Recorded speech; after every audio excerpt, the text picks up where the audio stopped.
আসসালামু আলাইকুম ওরহমতুল্লাহি ওবরকাতুহ।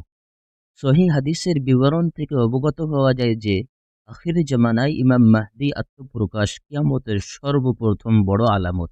তিনি আগমন করে এই উম্মতের নেতৃত্বের দায়িত্ব গ্রহণ করবেন, ইসলাম ধর্মকে সংস্কার করবেন এবং ইসলামী শরিয়াতের মাধ্যমে বিচার ফয়সালা করবেন। পৃথিবী হতে জুলুম নির্যাতন দূর করে ন্যায় ইনসাফ দ্বারা তা ভরে দেবেন। উম্মতে মুহাম্মাদি তার আমলে বিরাট কল্যাণের ভিতর থাকবে। ইমাম ইবনে কাসির রহমাতুল্লাহ আলাইহি বলেন, যখন ফল ফলাদিতে প্রচুর বরকত হবে, মানুষের সম্পদ বৃদ্ধি পাবে, ইসলাম বিজয়ী হবে, ইসলামের শত্রুরা পরাজিত হবে এবং সকল প্রকার কল্যাণ বিরাজ করবে। ইমাম মাহদির বৈশিষ্ট্য, তার শারীরিক গঠন মধ্যম আকৃতির হবে, ললাট দীপ্তিময় উজ্জ্বল ডাগর চক্ষু বিশিষ্ট, সম্মুখে উজ্জ্বল দাঁতগুলো ফাঁকা, ঘন দাড়ি বিশিষ্ট, সাদা ঢিলে ঢালা পোশাক পরিধান করবেন ইত্যাদি। তখন তার বয়স থাকবে 40। তাবারানী। ইমাম মাহদির পরিচয়, তার নাম হবে আমাদের নবী সাল্লাল্লাহু আলাইহি ওয়াসাল্লামের নামের মতোই এবং তার পিতার নাম হবে আমাদের নবী সাল্লাল্লাহু আলাইহি ওয়াসাল্লামের পিতার নামের মতোই। তিনি হবেন হাসান বিন আলী রাদিয়াল্লাহু তাআলা আনহু এর বংশ হতে। ইবনে কাসির রহমাতুল্লাহ আলাইহি বলেন, তিনি মুহাম্মদ বিন আব্দুল্লাহ আল ফাতিমি আল হাসানি। তার আগমনের স্থান, তিনি পূর্বের কোনো একটি অঞ্চল থেকে প্রকাশিত হবেন। তার পূর্ব দিক বলতে মদিনা মুনাওয়ারা হতে পূর্ব দিক বোঝানো হয়েছে। নবী সাল্লাল্লাহু আলাইহি ওয়াসাল্লাম বলেন, তোমাদের গুপ্তধনের নিকট তিনজন লোক ঝগড়া করবে, প্রত্যেকেই হবে খলিফার পুত্র, কেউ তা দখল করতে পারবে না। অতঃপর পূর্ব দিক থেকে কালো পতাকাধারী একদল সৈনিক আসবে, তারা ব্যাপক হত্যাকাণ্ড চালাবে। হাদিসের বর্ণনাকারী বলেন, এরপর নবী সাল্লাল্লাহু আলাইহি ওয়াসাল্লাম এমন কিছু বিষয়ে কথা বর্ণনা করেন যা আমি স্মরণ রাখতে পারিনি।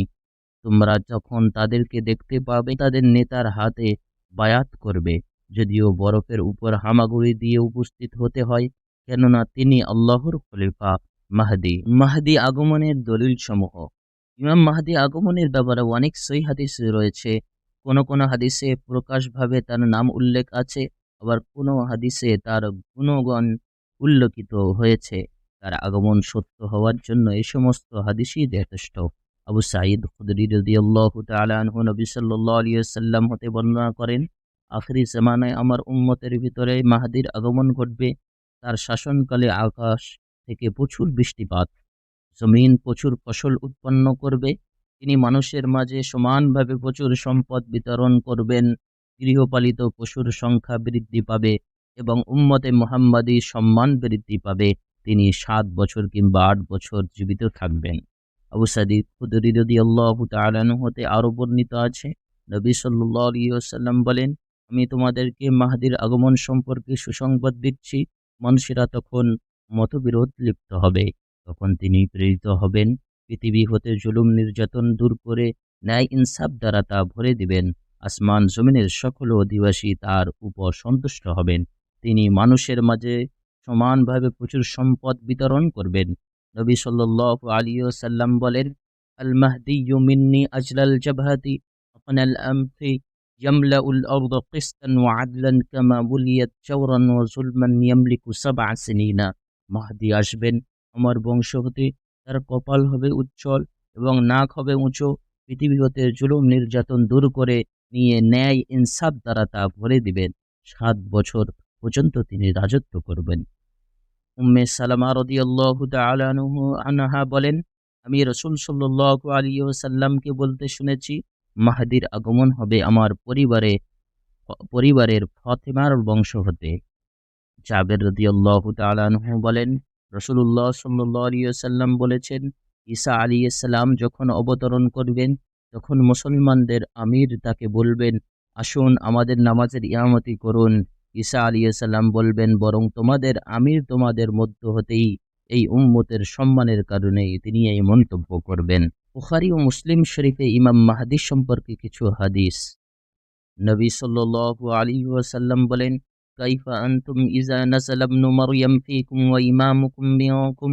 যেদিন কেমন হবে তোমাদের অবস্থা যেদিন তোমাদের মধ্যে ঈসা ইবনে মারিয়াম নেমে আসবেন এবং তোমাদের মধ্য হতেই একজন ইমাম হবেন, অর্থাৎ তোমাদের সাথে জামাতে শরিক হয়ে ঈসা আলাইহিস সালাম তোমাদের ইমামের পিছনে নামাজ আদায় করবেন। জাবের রাদিয়াল্লাহু তাআলা আনহু বলেন, আমি রাসূলুল্লাহ সাল্লাল্লাহু আলাইহি সাল্লামকে বলতে শুনেছি, আমার উম্মতের একটি দল ও হকের উপর বিজয়ী থেকে কিয়ামত পর্যন্ত লড়াই করতে থাকবে। অতঃপর ঈসা ইবনে মারইয়াম অবতরণ করবেন। তাকে দেখে মুসলমানদের আমির বলবেন, আসুন আমাদের নিয়ে নামাজের ইমামতি করুন। ঈসা আলাইহিস সালাম বলবেন, না, বরং তোমাদের আমির তোমাদের মধ্য হতেই এই উম্মতের সম্মানের কারণে তিনি এ মন্তব্য করবেন। নবী সাল্লাল্লাহু আলাইহি ওয়াসাল্লাম আরো বলেন, আখিরি জামানায় আমার উম্মতের মধ্যে একজন খলিফা হবেন, যিনি মানুষের মধ্যে মুক্ত হস্তে ও অগণিতভাবে ধনসম্পদ বিতরণ করবেন। যাই হোক, আল্লাহ পাক আমাদের সকলকে হক বোঝার পর তা গ্রহণ করার তৌফিক দান করুন। আমিন। ওয়া আখির দাওয়ানা আনিল হামদুলিল্লাহি রাব্বিল আলামিন। আসসালামু আলাইকুম ওয়া রাহমাতুল্লাহি ওয়া বারাকাতুহু।